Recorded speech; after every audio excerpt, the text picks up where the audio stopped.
dili na pag kita kapanilig karon guys kay ulan man og dili pa nato exercise ra nato nitong mga manok, pero okay lang man kay biskay ra man kay nga lawas ni kay bago pa man nato ning exercise kagapon aton gi pa dagan-dagan nato nitong mga manok.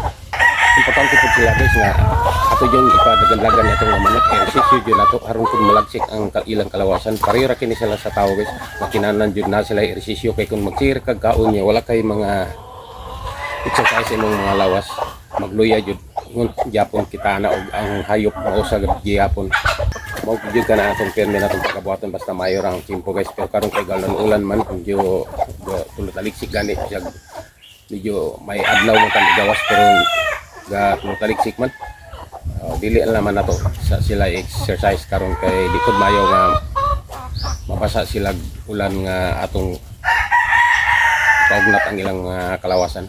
Pareho gyapon tao nga kinahanglan nga dili ka mahumod og ulan mabasa og tubig kun mag-exercise ka. Makadaot gyapon kini sa atong mga alaga.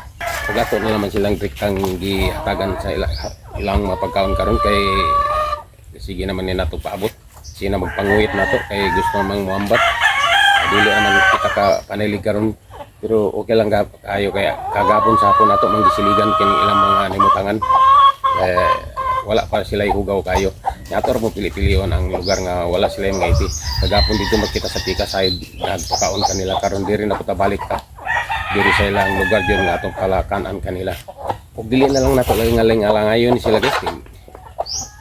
Maluoy pa sa tong mga alaga o medyo basta sa mga adlaw kay dugay betang nakapangatag karon kay sige magulan-ulan taligsik man.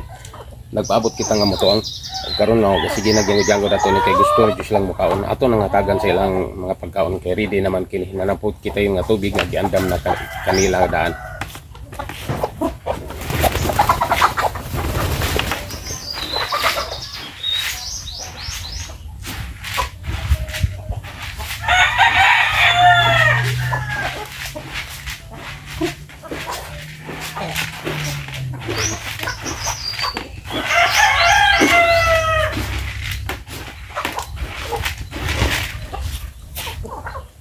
Doon na nagani miluog dito sa iyang itloganan kay gusto nang maitlog, pero pag pangatag na itong pagkaon nga niambak na yun, ni dalagan na yung pahinga nato diri. Kay kabalo man sila nga nagatag na kitag pagkaon kanila.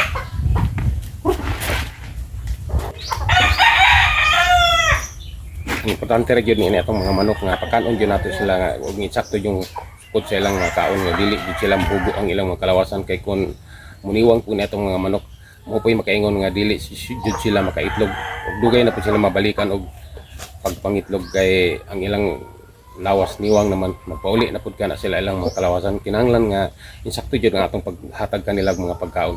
Okay naman nga ikaduha ka bisis nato sila pagkaon, importante nga insakto jud ang atong gipanghatag kanila sa mataghatag kanato kanila mga pagkaon. Moro ka na guys, dagkang kayo salamat.